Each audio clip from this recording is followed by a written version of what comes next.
మొదటి రాజుల గ్రంథము 8వ అధ్యాయము 22 నుండి ఆ అధ్యాయం అంతా కూడా నేను అనుకుంటాను బైబిల్లోనే బహుశా ఇదే పెద్ద ప్రార్థన కాబోలు. నా అధ్యయనంలో, నా బైబిల్ ధ్యానంలో చాలామంది ప్రార్థనలు చేశారు బైబిల్లో, కానీ ఇంత పెద్ద ప్రార్థన నేను ఈ సందర్భంలోనే చదివాను. ఈ ప్రార్థన అంతా చదివిన పెదప్ప మీకు అర్థమయ్యేది ఏంటంటే, సొలొమోను మంచి జ్ఞానవంతుడే కాదు, మంచి ప్రార్థనా పరుడు కూడా. స్తోత్రం, ప్రైజ్ ది లార్డ్.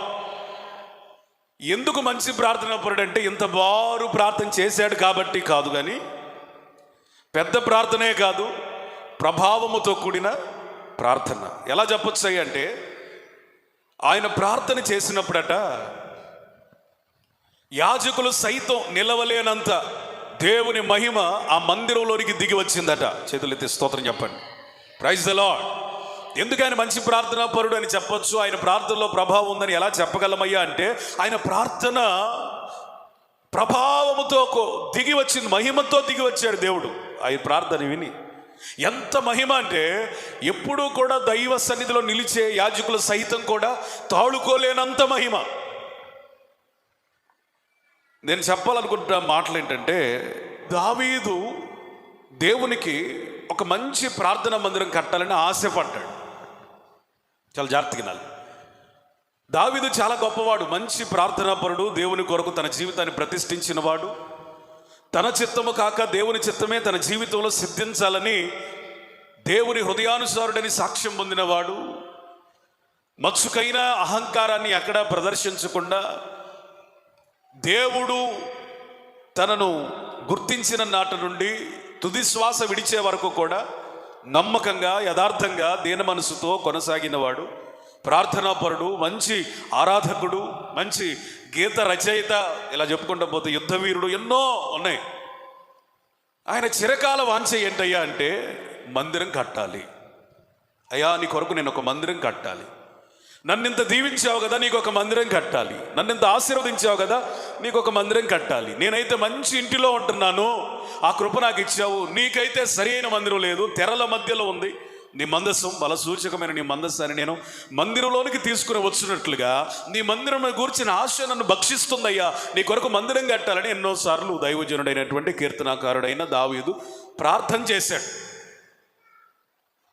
కానీ ప్రవక్తను పంపించి దావీదుకి దేవుడు ఇచ్చిన వార్త ఏంటంటే, మందిరం కట్టించడం అది నీ వలన కాదు. చెప్పండి, దావీదు జీవితంలో ఎన్ని ప్రార్థనలు ఆలకించుంటాడు దేవుడు, ఎన్ని అద్భుతాలు చేస్తుంటాడు. దావీదు ఎన్ని ప్రార్థనలు చేశాడు, ఎన్ని ప్రార్థనలలో అంగీకరించబడ్డాడు. కానీ చిరకాల వాంఛి అయిన ఈ ప్రార్థన మాత్రం దేవుడు సున్నితంగా తిరస్కరించినట్లుగా, ఇది నీ వలన కాదు, దీనికి నీవు కాదు అన్నట్లుగా చెప్పాడు. కొంచెం ఇది తట్టుకోవటం బాధే. దావీదుకి అంత సామాన్యంగా ఏమి దులుపుకొని ఆమేన్ అని అనుకుంటాడని నేనైతే అనుకోను. దేవుని చిత్తమే అయినప్పటికీ, ఆయన చిత్తాన్ని దాటి ఏ మనిషి ఏది చేయలేనప్పటికీ, తన ప్రార్థనని దేవుడు కొంచెం సున్నితంగా త్రోసివేసి అనర్హపు వేటు వేసినట్లుగా అనిపించినప్పుడు ఖచ్చితంగా దావీదు ఎంతో కొంత హృదయ వేదనకి గురయ్యే ఉంటాడు, బాధపడే ఉంటాడు. కానీ గొప్ప విషయం ఏంటంటే, ఆయన అక్కడ తగ్గించుకొని దైవ చిత్తానికి ప్రధానమైన స్థానం ఇచ్చాడు. స్తోత్రం చెప్పండి, ప్రైజ్ ది లార్డ్. దేవుడు చెప్పిన మాట ఏంటంటే, అయ్యా నువ్వు మందిరాన్ని కట్టడానికి ఏమిటయ్యా అనర్హత అంటే, నీ చేతులు దేని చేత నింపబడ్డాయి? రక్తము చేత నింపబడ్డాయి. యుద్ధాలు చేసి చేసి చేసి చేసి నీ చేతులన్నీ ఏమైపోయినాయి అంటే రక్తమయమైపోయాయి. అయితే నీ కడుపున నుండి పుట్టినటువంటి నీ కుమారుని ద్వారా నీవు దేని కొరకైతే ప్రార్థన చేశావో, ఏ మందిరం కొరకైతే సమకూర్చావో, ఆ మందిరాన్ని నీ కుమారుని చేత నేను నిర్మింపజేస్తాను అని వాగ్దానం చేశాడు. స్తోత్రం చెప్పండి. బహుశా దావీదు ఎట్లా అని అనుకుంటూ ఉండొచ్చు, ఏమనంటే, నా వలన కాకపోయినా నా కుమారుని వలన మందిరం నిర్మించబడుతుంది. ఎవరైతే ఏమిలే, దేవుని మందిరం కట్టబడుతుంది, ఆయనకి మహిమని తన జీవితంలో అలా తాళుకొని దేవుణ్ణి స్తుతించి ఉన్నాడు.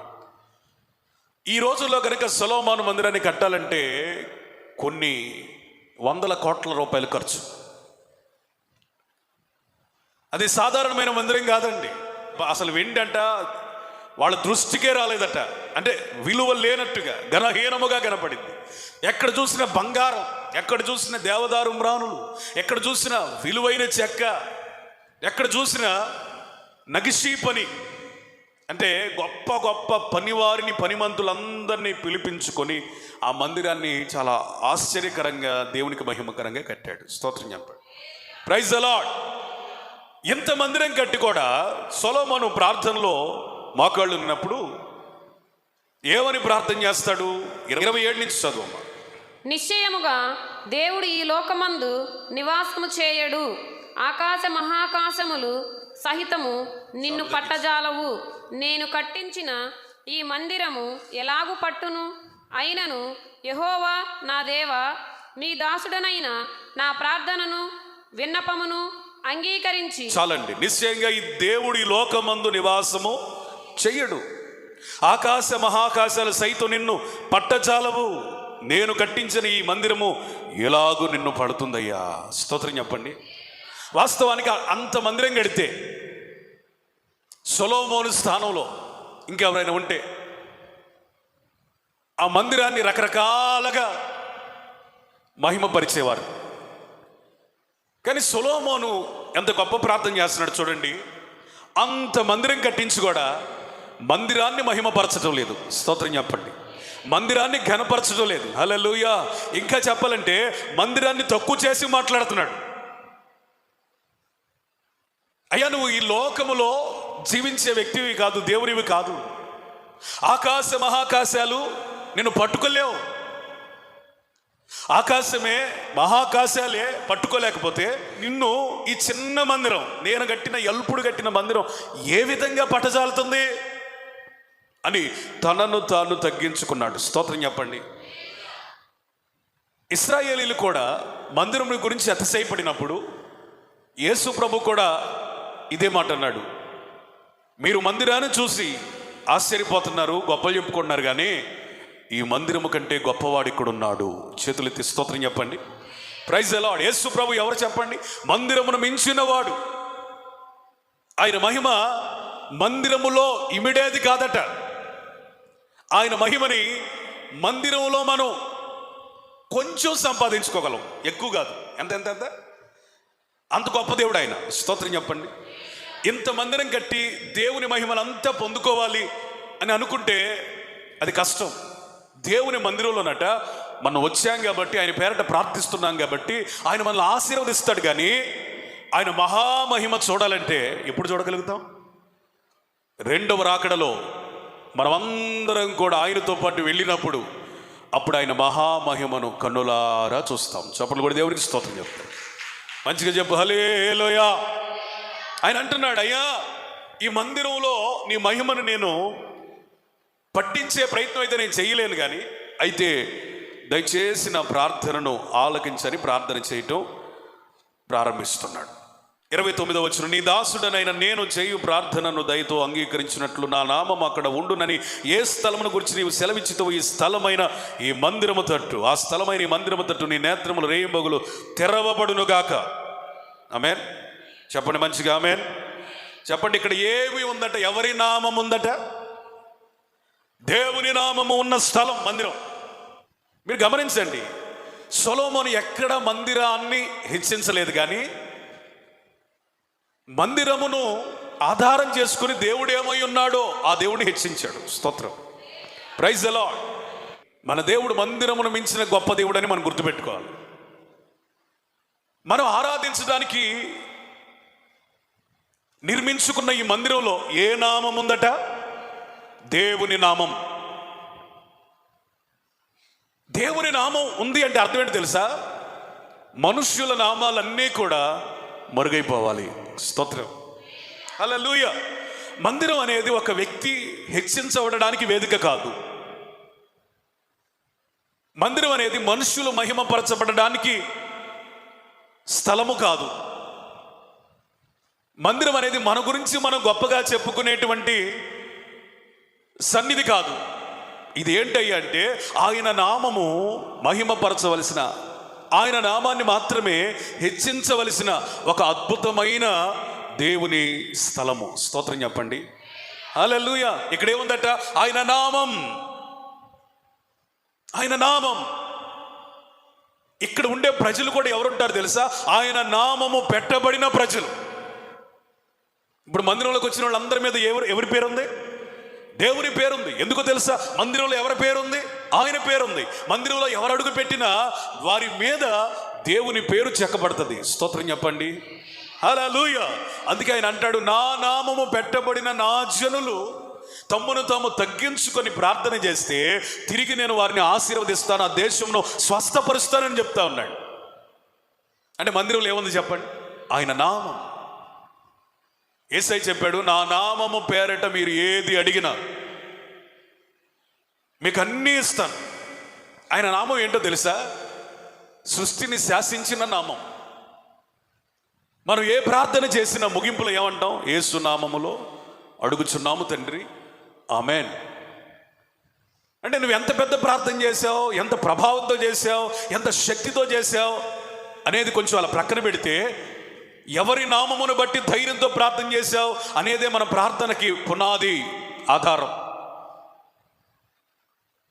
గంట సేపు ప్రార్థన చేసి ఎవరో పేరు పెట్టావనుకో, అడ్రస్ మారిపోయినట్టే. ఆ ప్రార్థన నిరుపయోగమైంది, నిష్ప్రయోజనమైంది. నీకు సమాధానం కాక శాపాన్ని తీసుకొచ్చే ప్రార్థన అయింది. మన ప్రార్థనలకు ఆధారభూతుడు ఎవరు? మన ప్రార్థనకు నిరీక్షణ ఎవరు? మన ప్రార్థన కార్యాలు చేస్తుందని ఒక విశ్వాసాన్ని కలిగించేటువంటి వ్యక్తి ఎవరు అంటే మనం ఆరాధిస్తున్న యేసయ్య. ఆయన నామము పెట్టబడిన ఈ మందిరంలో మనం ఆయన పేరట ప్రార్థన చేసినప్పుడు ఖచ్చితంగా అద్భుతాలు జరుగుతాయి, ఆశ్చర్యక్రియలు జరుగుతాయి, నెమ్మది కలుగుతుంది. ఒకవేళ ఇదే నిరీక్షణ కనుక లేకపోతే వినండి, కోట్ల రూపాయలు పెట్టి కట్టిన ఈ మందిరానికి విలువ ఉందా?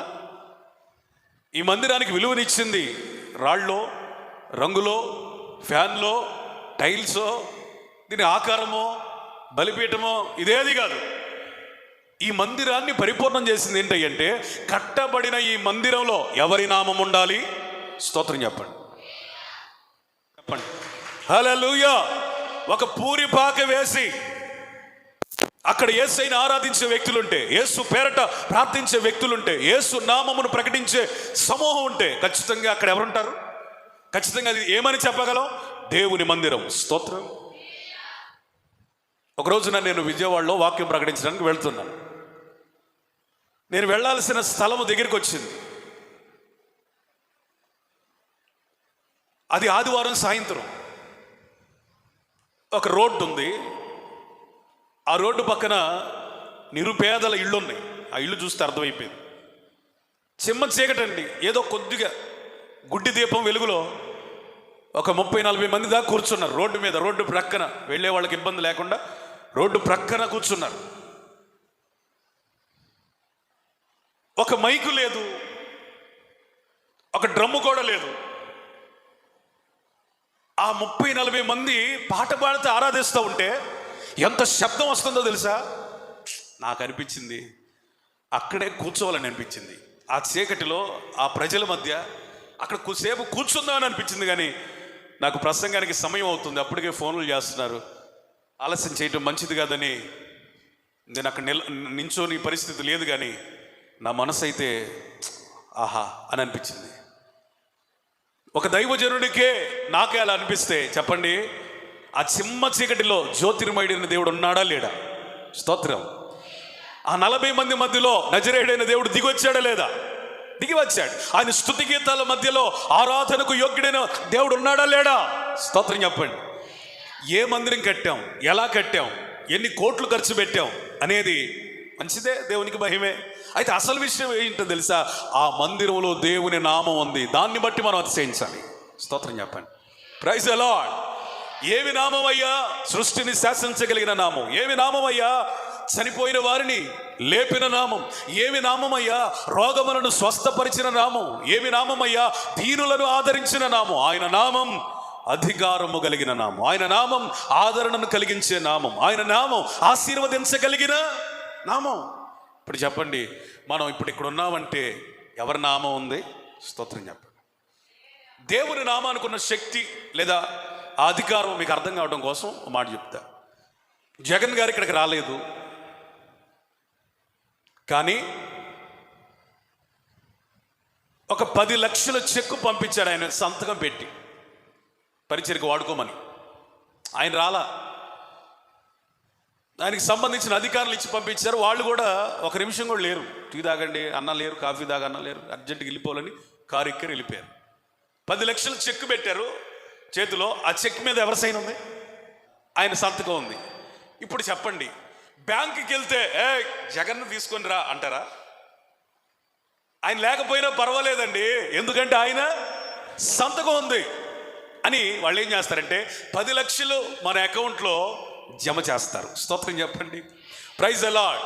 ఒక సీఎం సంతకానికి ఇంత అధికారం ఉంటే మహా ఆకాశాలు కూడా పట్టజాలని దేవుని సంతకానికి ఇంకెంత అధికారం ఉంది? కొట్టు చప్పట్లు, స్తోత్రం చెప్పండి.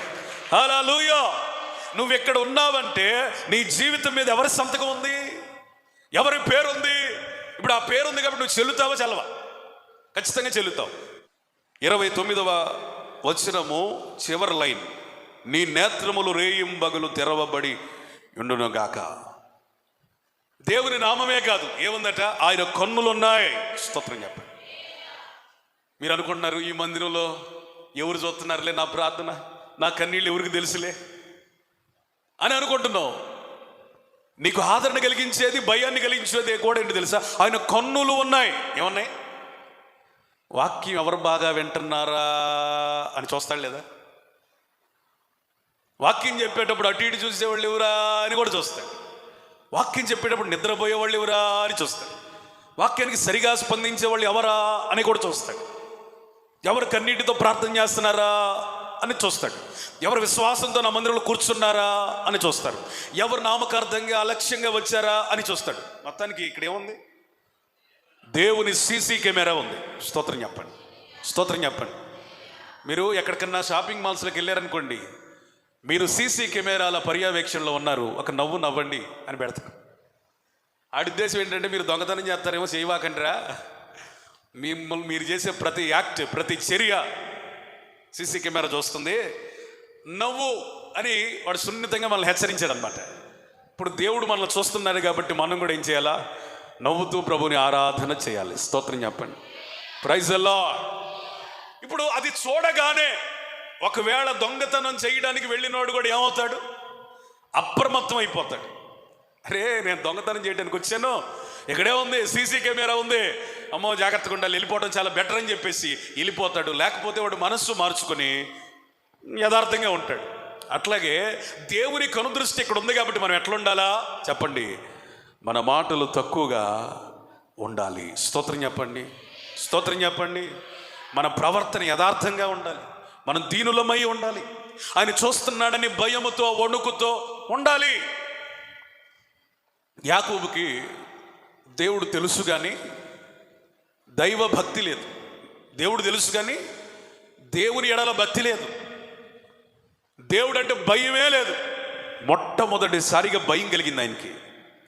బేతేలు ప్రాంతంలో మొట్టమొదటిసారిగా భయం కలిగింది.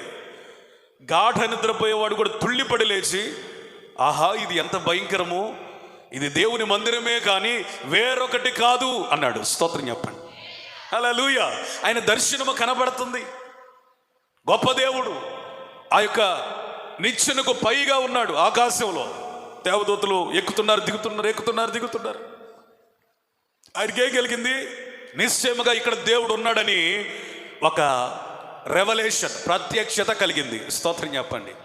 దేవుడే కనుక లేకపోతే ఇక్కడ భయం అనేది నన్ను ఆవరించదు. మా నాన్నకి భయపడలా, మా అమ్మకు భయపడలా, మా అన్నకి అసలే భయపడలా, ఎవరిని లెక్క చేయని వాడిని నాకు భయం కలుగుతుంది ఏంటి? నాకు ఇంత భయం కలిగించేవాడు మనుషుడైతే కాడు, దేవుడు ఉంటే తప్ప ఇంత భయం నన్ను ఆవరించదు. నిశ్చయంగా ఇక్కడ దేవుడు ఉన్నాడు అని రూఢి చేసుకున్నాడు. స్తోత్రం చెప్పండి. మన దేవుడు ఎంత గొప్ప దేవుడు అంటే మనం పూరిపాక వేసినా అక్కడికి దిగి వచ్చే దేవుడు. స్తోత్రం చెప్పండి. నిశ్చయంగా ఈ మందిరంలో కూడా ఆయన కనుదృష్టి ఉందంటారా లేదంటారా? స్తోత్రం చెప్పండి. దేవుని కనుదృష్టి ఇక్కడ ఉంది కాబట్టి మెట్ల మీద కూర్చొని పానుపురాకు తింటే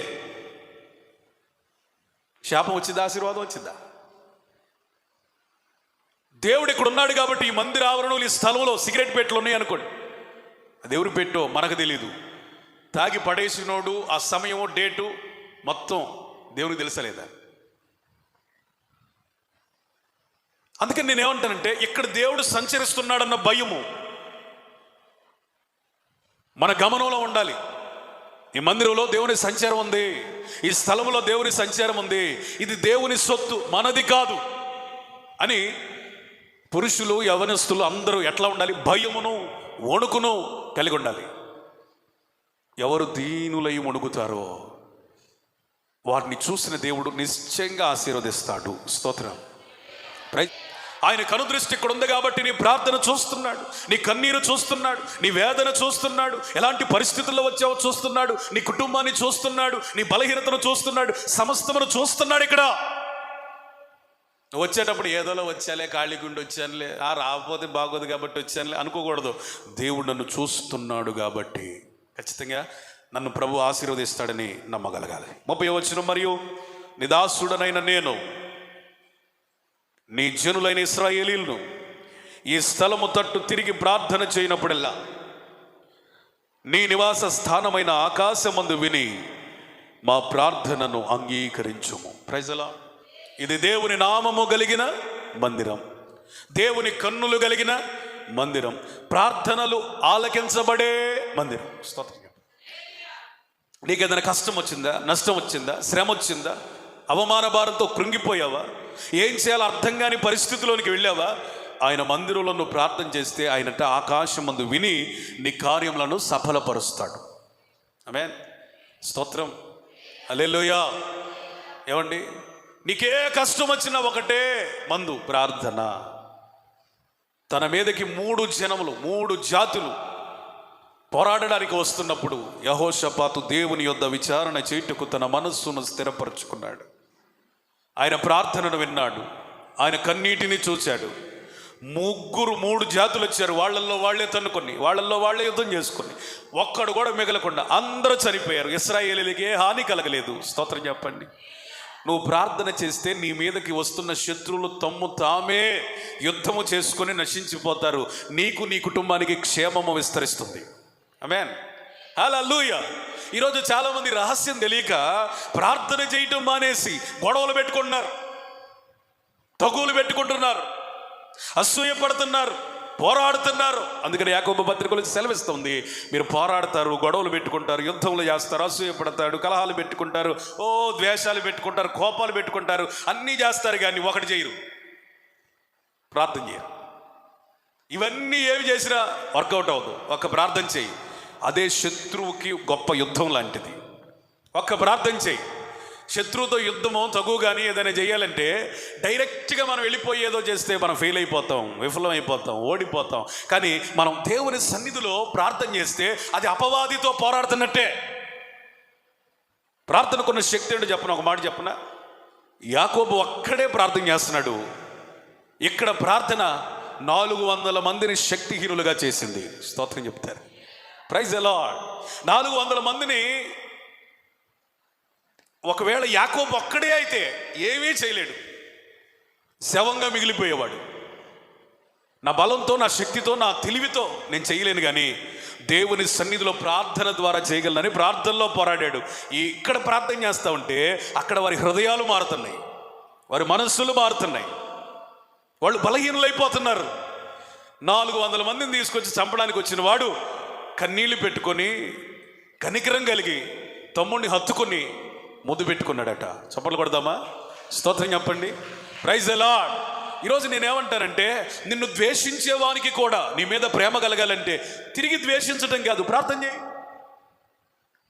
నీ నాశనాన్ని కళ్ళారా చూడాలని ఆశపడుతున్న వారు సైతం నిన్ను దీవించే స్థాయిలో ఎదగాలంటే ప్రార్థన చేయి. నేను చంపడానికి శతవిధాల ప్రయత్నం చేస్తున్న వారు కూడా నువ్వు నీ బ్రతుకును కోరే స్థాయిలోకి నువ్వు ఎదగాలంటే ప్రార్థన చేయి. ఆమేన్, ఆమేన్. శత్రువుల హృదయాలను మార్చగలిగేది ప్రార్థన. బలవంతులను బలహీనులుగా మార్చగలిగేది ప్రార్థన.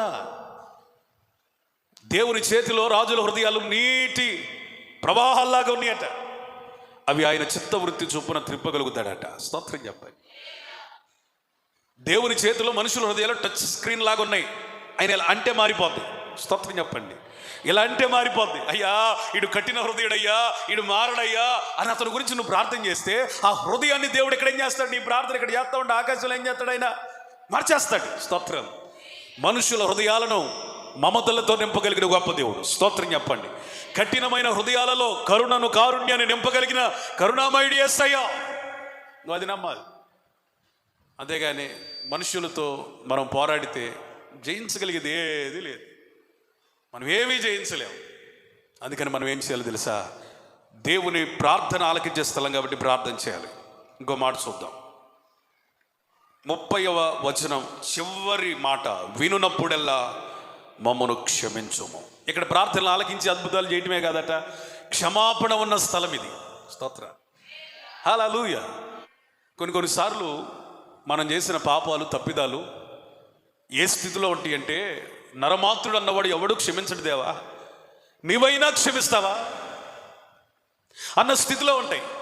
నేను యవనస్తునిగా ఉన్నప్పుడు పదే పదే నా హృదయంలో వచ్చిన వ్యాధి ఏంటంటే, నా యవనేచ్చని బట్టి ఇంత తొట్టిల్లాను కదా, పడిపోయాను కదా, ఎవడైనా నన్ను క్షమిస్తాడా, చివరికి దేవుడైనా క్షమిస్తాడా అని మదన పడతా ఉండేవాడిని. ప్రార్థన చేస్తూ ఉండేవాడిని, కానీ క్షమిస్తాడన్న నమ్మకం నాకు ఉండేది కాదు. మదన పడతా ఉండేవాడిని. ఒకసారి ఆ రేపలలో ఆర్సీ కాలేజీలో చదివేటప్పుడు మార్కెట్కి వెళ్ళేటప్పుడు ఒక చర్చి బయట ఉంది, ఆయన క్షమించుటకు సిద్ధ మనస్సు కలిగిన దేవుడని రాయబడింది. ఆ మాట చూశానండి, అప్పటి నుంచి నా హృదయం తేలికైపోయింది. స్తోత్రం చెప్పండి. హల్లెలూయా. మనుషులు క్షమించినా క్షమించకపోయినా నువ్వు గనక మందిరంలోకి వచ్చి కన్నీరు పెట్టుకొని ఆయన పాదాలు పట్టుకొని, అయ్యా నన్ను క్షమించయ్యా, నేను తప్పు చేశానయ్యా, తెలిసే చేశానయ్యా, ఒకవేళ తెలియక చేశానయ్యా, నన్ను క్షమించయ్యా. ఏ మనిషి క్షమించలేడయ్యా, ఏ వ్యక్తి క్షమించలేడయ్యా, అంత ఘోర అపరాధానికి నేను పూనుకున్నానయ్యా, నీవు మాత్రమే నాకు ఆధారమయ్యా, నీవైనా నన్ను క్షమించయ్యాను. ఆయన పాదాలు పట్టుకుంటే నేను క్షమించాను అన్న స్వరాన్ని, అన్న ఆదరణను నువ్వు ఇక్కడ పొందుకొని వెళతావు. స్తోత్ర, స్తోత్ర. యేసన్న గారి దగ్గరికి ఒక ముసలావిడ వచ్చిందయ్యా. వచ్చి, అయ్యా నన్ను దేవుడు క్షమిస్తాడా? క్షమిస్తాడమ్మా. నాలాంటి పాపిని కూడా క్షమిస్తాడమ్మా. నువ్వెంత పాపం చేసినా క్షమిస్తాడమ్మా. నేను ఇతరుల ఎదుగుదలను ఓర్చుకోలేక చేతబళ్ళు చేయించిందన్నయ్యా, అయినా నన్ను క్షమిస్తాడా? ఎంత ఘోర పాపికైనా నా యేసు దగ్గర క్షమాపణ ఉందని చెప్పాడట. స్తోత్రం చెప్పండి, స్తోత్రం చెప్పండి. నువ్వు గతంలో ఎలాంటి పాపమైనా చేయి, నువ్వు మందిరంలోకి వచ్చి ప్రార్థన చేస్తే నిశ్చయంగా నీకు క్షమాపణ అనే ఆశీర్వాదాన్ని ఇక్కడ దేవుడు పంచి ఇచ్చేవాడై ఉన్నాడు. నువ్వెంత ఘోర పాపివైనా, ఎలాంటి పరిస్థితి అయినా, నిశ్చయంగా నీ ప్రతి పాపమునకు ఇక్కడే ఉంది క్షమాపణ ఉంది, విడుదల ఉంది, స్వస్థత ఉంది. స్తోత్రం. ఘోరమైన పాపాలు చేసి జీవిత ఖైదు, ఉరి శిక్షకి కారణమైన పరిస్థితుల్లో ఉన్నవారు జైల్లో ఉంటారు. అప్పుడప్పుడు ప్రధానమంత్రి గారు, ఏ ప్రధానైనా సరే, ఆ జైలుని సందర్శిస్తాడు. సందర్శించినప్పుడు ఆయన కొన్ని లెక్కలు అడుగుతాడు. ఉరికమ్మో ఎక్కించడానికి ఎవరెవరిని మీరు ఎంపిక చేశారు అన్నప్పుడు వాళ్ళ పేర్లు, వాళ్ళందరూ కూడా నిలబెడతారు. ఎవరి ప్రవర్తన అయినా సరిగ్గా ఉందని ఆ జైలు అధికారులు చెప్పారనుకోండి, ఒకవేళ వారే చెప్పకపోయినా ఆయనకే అనిపించింది అనుకోండి, ఇతనికి ఉరి శిక్ష రద్దు చేయండి, ఇతని ఇంటికి పంపించండి అని ప్రధానమంత్రి ఒక్క మాట చెబితే వారికి క్షమాభిక్ష కలిగి ఉరికమ్మో నుంచి వారు విడుదలై సంతోషంగా వారి ఇంటికి వెళ్ళిపోతారు. స్తోత్రం చెబుతారా? స్తోత్రం చెబుతారా? ప్రధానమంత్రి మాటకే అంత శక్తి ఉంటే, అంత విడుదలుంటే, అంత క్షమాపణ ఉంటే, మన దేవుడు స్తోత్ర, ఆయన నీ గురించి ఒక్క మాట మాట్లాడితే అది ఎంత ఘోర పాపమైనా క్షమించబడుతుంది. యేసయ్యకి స్తోత్రం చెప్పండి. హల్లెలూయా. ఎంత ఘోర పాపులనైనా మార్చివేయును, ఎంత కఠిన హృదయములైనా కరిగిపోవును. యేసు రక్తధారల్లో ఎంత ఘోర పాపమైనా, ఎంత కఠిన హృదయమైనా కరిగిపోతుందట. స్తోత్రం చెప్పండి. ఆయన రక్తానికి అంత శక్తి ఉంది. హల్లెలూయా. ఈ లోకంలో ఇప్పుడు మన మధ్యలోనే కెమికల్కి సంబంధించిన సైంటిస్ట్ ఉన్నాడు. ఇప్పుడు ఆయన అడిగామనుకోండి, ఏమండి మీ ల్యాబ్లో అన్ని మరకల్ని తుడిచేసే రసాయనాలు ఉంటాయి అంటే, ఓ ఎస్ అంటాడు. మరి పాపపు మరకను తుడిచివేయగలిగిన రసాయనం ఏదైనా ఉందా అంటే కష్టం. నీ పాపపు మరకను తుడిచివేయగలిగిన ఒకే ఒక రసాయనం, అది యేసు యొక్క రక్తము. హల్లెలూయా. చెప్పండి, ఇక్కడ ఆయన నామం ఉంది, ఆయన కనుదృష్టి ఉంది, ప్రార్థనలు ఆలకించబడతాయి, ఆయన క్షమాపణ కూడా ఉంది.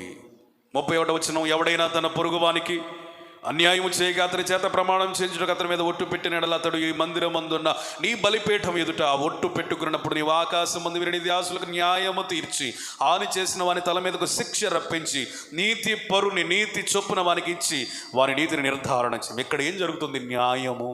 స్తోత్రం. మందిరంలో ఏం జరిగింది? ఇది ఆరాధన స్థలమే కాదు, వాక్యం వినే స్థలమే కాదు, అత్యున్నత సింహాసనాసీనుడైన దేవుని యొక్క న్యాయస్థానం. దేవుని మందిరం ఏంటి చెప్పండి? ఆయన న్యాయస్థానం. ఎవ్వరు కొన్నిసార్లు ఎట్లా ఉంటుందంటే, ఎవ్వరు నీకు న్యాయం తీర్చరు. నీ వైపు న్యాయం ఉన్నా, నువ్వు నీతిపరుడివే అయినా, నీలో ఎంచి చూడ ఏ అపరాధం లేకున్నా ఎవ్వరు కూడా నీకు న్యాయం తీర్చరు. అందరూ అన్యాయపు తీర్పు తీరుస్తారు, అందరూ కూడా దోషి అని ముందురేస్తారు. ఇక్కడ కనుక మనం ప్రార్థన చేస్తే మన నీతిని బట్టి దేవుడు అంటే న్యాయం తీర్చి నిర్దోషులముగా కడిగిన ముత్యంలాగా మనల్ని జీవితాలను అలంకరిస్తాడు. స్తోత్ర. Praise the Lord. ఇప్పుడు అర్థం చేసుకోవాల్సింది ఏంటంటే, వాళ్ళు అర్థం చేసుకోవట్లేదు, వీళ్ళు అర్థం చేసుకోవట్లేదు, వాళ్ళు క్షమించట్లేదు, వీళ్ళకి క్షమించట్లేదు, వాళ్ళకి నేను అర్థం కావట్లేదు, నా మంచితనం అర్థం కావట్లేదు అని మనుషుల ఎదుట మెప్పుకోలు కొరకు, వారి మార్కుల కొరకు, వారి న్యాయము కొరకు మనం ఎదురు చూసి కృంగిపోవాల్సిన అవసరం లేదు. మనకు న్యాయము తీర్చగలిగిన న్యాయాధిపతి ఉన్న స్థలం ఇది. ఖచ్చితంగా నిశ్చయంగా ఆయనకు మనకేం చేస్తాడు? ఆయన న్యాయము తీరుస్తాడు. ఎవరైనా నీ ఎడల అన్యాయం చేశారా? ఇవ్వాల్సిన డబ్బు ఇవ్వట్లేదా? ఇక్కడికి వచ్చి ప్రార్థన చేయి. వారి మనస్సులో దేవుడు కరిగించి వారే వచ్చి నీ చేతులు ఆ డబ్బును పెట్టేటట్టుగా చేయగలుగుతాడు. అధికారుల దగ్గరికి వెళ్తే పని జరగటం లేదా? ప్రార్థన చేయి. అధికారుల మనసులో కూడా నీ వైపు త్రిప్పి నీ మీద కనికరమ కలిగించి నీకు న్యాయం చేస్తాడు. ఆమేన్. స్తోత్రం చెప్పండి. నీ పిల్లల జీవితాలు అన్యాయం అయిపోయినాయా? నువ్వు దేవుని సన్నిధిలో ఇక్కడ నిలిచి ప్రార్థన చేస్తే వారికి న్యాయము తీరుస్తాడు. హల్లెలూయా, హల్లెలూయా. మన దేవుడు న్యాయము తీర్చే దేవుడు. స్తోత్రం. నీ మీద అన్యాయపు శిక్షను వేయడు, నీ మీద అన్యాయస్తురాలిగా అన్యాయస్తునిగా ముద్ర వేయడు. నీ ఎదుట న్యాయం ఉంటే ప్రపంచమంతా ఏకమై నిన్ను ఏకాకిగా మార్చి అన్యాయపు ముద్ర వేసిన దేవుడు ఒక్కడు గనక నీ పక్షము ఉంటే నీకు ఖచ్చితంగా నిశ్చయంగా న్యాయము తీర్చబడుతుంది. స్తోత్రం. చేతులెత్తి స్తోత్రం చెప్పండి. Praise the Lord. ఇప్పుడు చెప్పండి, మనకి న్యాయము దొరికే స్థలం దేవుని మందిరం. 33వ వచనం, మరియు ఇశ్రాయేలీయులకు నీ జనులు నీకు విరోధంగా పాపం చేయుటకు తమ శత్రువుని ఎదుట మొత్తబడినప్పుడు వారు నీ తట్టు తిరిగిన నామం ఒప్పుకుని మందిరమున నిన్ను గూర్చి ప్రార్థన విన్నపములు చేయనప్పుడు నీవు ఆకాశం మందు విని ఇశ్రాయేలీయులకు నీ జనములు చేసిన పాపమును క్షమించి వారి పితరులకు నీవు ఇచ్చిన దేశంలో వారిని తిరిగి రప్పించము. దేవుడు నీ ఎడల చేసిన వాగ్దానాలను నెరవేర్చే స్థలం ఇది. స్తోత్రం చెప్పండి. నీకు ఏమేవి వాగ్దానాలు చేశాడో అవి నీ అపరాధమును బట్టి తొలగించబడకుండా తిరిగి ఆ వాగ్దానాలు నీ జీవితంలో నెరవేర్చుటకు సఫలపరిచే స్థలం ఇది. స్తోత్రం చెప్పండి. మీకు అర్థమయ్యే భాషలో చెప్పడానికి ప్రయత్నిస్తాను. దేవుడు నువ్వు భక్తిగా ఉన్నప్పుడు నీ ఎడల ఎన్నో వాగ్దానాలు చేశాడు. ఇప్పుడు ప్రార్థన తగ్గింది, పరిశుద్ధత తగ్గింది, దేవునికి దూరం అయ్యావు.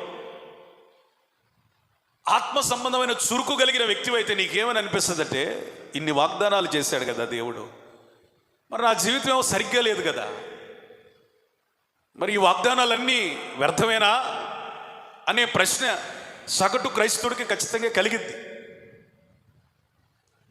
అలా కలిగినప్పుడు మనం ఏం చేయాలంటే దేవుని సన్నిధిలోకి వెళ్ళయ్యా, నేను తప్పు చేశాను, నన్ను క్షమించండి, నా ఎడల నీకున్న సంకల్పమును అడ్డగించే ప్రతి అవిధేయత, బలహీనత, అపరాధము, పాపము క్షమించి తిరిగి నా జీవితంలో నీ వాగ్దానములు నెరవేర్చబడినట్లుగా నాకు సహాయం చేయి అని ప్రార్థన చేసినప్పుడు లాక్ అయినటువంటి ఆ ప్రామిసెస్, మూయబడిన ఆ వాగ్దానాలన్నీ తిరిగి తెరవబడతాయి. స్తోత్రం చెప్పండి, స్తోత్రం చెప్పండి. నేనేమంటానంటే, మీకు తెలుసో తెలియదో కానీ చాలామంది జీవితాల్లో వాగ్దానాలు ఉన్నాయి కానీ అవి ఏమైపోయాయి? మూయబడ్డాయి. మూయబడిన వాగ్దానాలను తెరచే తాళపు చెవి దేవుని మందిరంలో చేసే ప్రార్థన. స్తోత్రం చెప్పండి, హల్లెలూయా. చెప్పిన మాట ఖచ్చితంగా ఆయన చేస్తాడు. స్తోత్రం చెప్పండి. ఇచ్చిన మాట నెరవేర్చగలిగిన దేవుడు ఆయన. హల్లెలూయా. ఆయన వాగ్దానము చేయటానికి ఎంత తొందరపడతాడో నెరవేర్చడానికి కూడా అంతే ఆసక్తి కలిగిన. కానీ ఎందుకు ఆలస్యం అవుతుంది అంటే, మనలో ఉన్న నిర్లక్ష్యం, మనలో ఉన్న దోషం, మనలో ఉన్న పాపం, ఇవే కారణం తప్ప ఆయనలో ఏది కూడా లేదు. అందుకని మనం ఏం చేయాలంటే, వాటన్నిటిని ఒప్పుకున్నప్పుడు ఆ వాగ్దానాల పరంపర తిరిగి ఏమవుతుంది? కొనసాగించబడుతుంది. దేవునికి స్తోత్రం చెప్పండి. 36వ వచనం. నీవు ఆకాశమందు విని నీ దాసులైన ఇశ్రాయేలీలకు నీ జనులు చేసిన పాపమును క్షమించి వారు నడవవలసిన సన్మార్గమును వారికి చూపించి నీ జనులకు నీవు స్వాస్థ్యముగా ఇచ్చిన భూమి మీద వర్షము కురిపింపుము. స్తోత్రం చెప్పండి, చెప్పండి హల్లెలూయా. మనం కఠినాత్ములే కానీ ఆయన కరుణ కలిగిన దేవుడే. ఒకటి మనం ఆలోచించాలి, ఇంత కష్టపడి, ఇంత శ్రమపడి, ఇంత ప్రయాసపడి చేతికొచ్చిన పంట పోతుందంటే దేవుడు అన్యాయస్తుడా? మనం ఆశీర్వదించబడ్డం ఇష్టం లేనోడా? కాదే.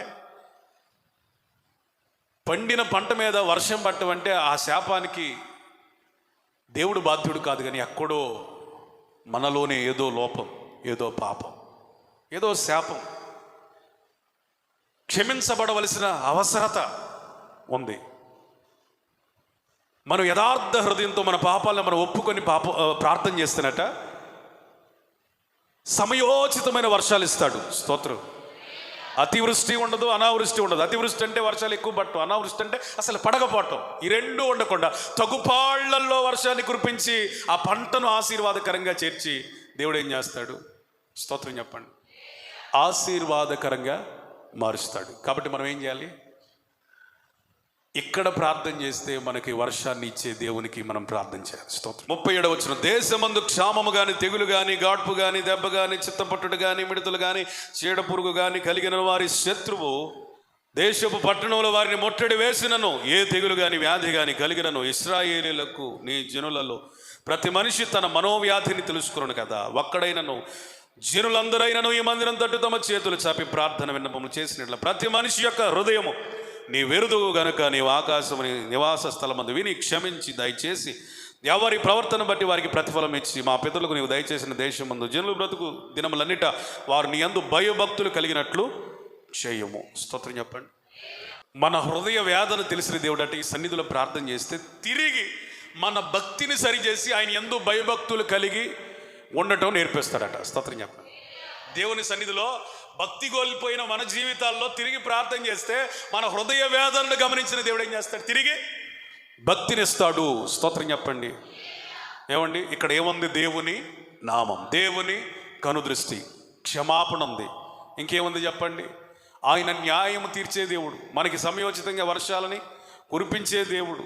ఏమండి, ఇక్కడ చేసే ప్రతి ప్రార్థన వింటాడు, తిరిగి భక్తిని రీస్టోర్ చేస్తాడు, వాగ్దానాలన్నింటినీ కూడా తిరిగి అన్లాక్ చేస్తాడు. 7-8 ఆశీర్వాదాలు చెప్పాను.